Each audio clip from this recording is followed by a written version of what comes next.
as people are jumping on board. Nikki's here, so now we can start. I don't want you to get off of this 90-day cycle that we are in when we're developing our goals and trying to get our business to the next level, okay? So this book keeps you focused on every 90 days. And the temptation is to go back into your own schedule and kind of, fall back and, be in your own world, and you forget about the studying and the perfectiveness that you need to have in your business. So I want you to know that if you haven't read the book, if you haven't seen the book, it's a very good book on this. And it's interesting enough that in the book, he took this from another book, which we talk about the valley of despair. We talked about this before, where you're going to go through ups and downs in 2022. Okay, no doubt about it that something has to happen with the interest rates. Okay, so don't, it's not going to. I'm almost 100%. This is scary. Sure that the rates will have to adjust. How high we don't know, because inflation has to stop. And the only way that's going to stop is with a rate increase. So be that as it may, we're going to work our businesses in 90-day cycles. Don't worry about the whole year. So when you do your business planning, what do you want in first quarter to happen? This book helps you to do that. Okay. So everything that we're going to talk about after the first year is going to be in 90-day cycles. So I don't want to get into it too hard, but if you haven't bought the book, buy the field guide and the book and just take it one chapter at a time. So I want to go over a subject from the book, which I strongly believe is called How to Confront the Truth.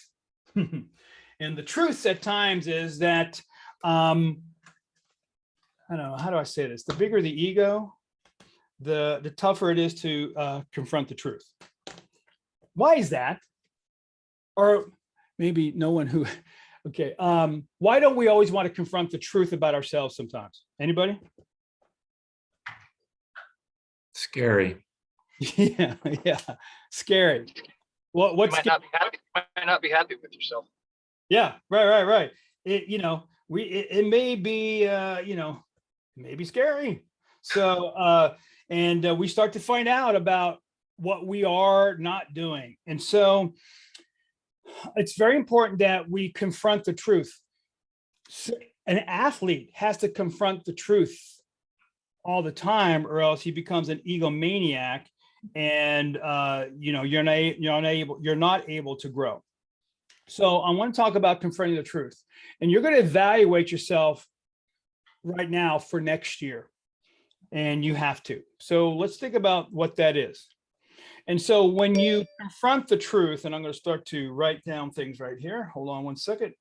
Let's go to Notability, and let's go to here and do this and do this. And guys, as a commercial for Notability, if you have an iPad and you want to do a Zoom with clients, this is a great tool to use. If someone's out of town and you want to talk to them about something, you want to make a point, Notability, you pay, I don't know how much is $1 something, $2, maybe it's $9.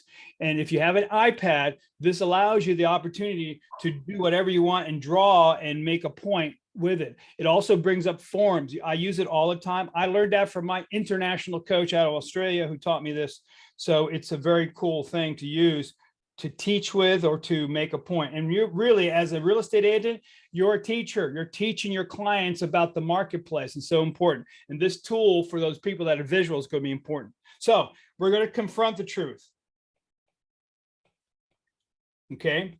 And what we're doing here is what we're going to take ownership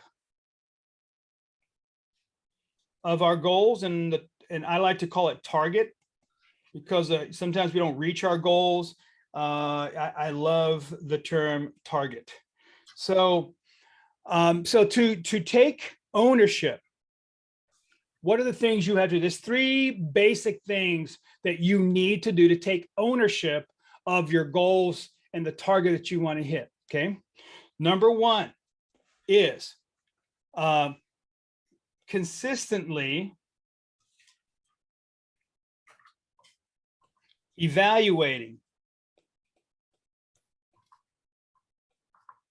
your performance weekly, and I'm just going to kind of shorten it up. You're constantly evaluating yourself weekly. So what happens to us? Why don't we do that as well as we should? What happens with us not being able to do that? What stops us typically? Anybody? No tracking or just being busy. Being busy probably is the big one, right? We're just so busy that we don't even know what evaluating ourselves is.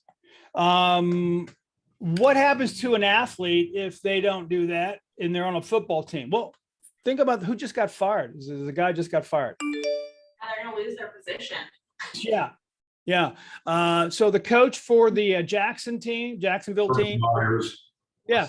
So he decides he didn't evaluate himself weekly because that one day he decided to stay where he was and the team left on the plane and he stayed with some chick at a bar.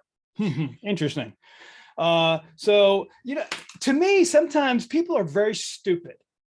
How stupid can you be? You're a leader of your organization and you decide to do what you don't want your players to do and you do it. Okay. So this guy, obviously his ego got so big that he evaluated. Do you see what's going on with the motion detector? Yeah.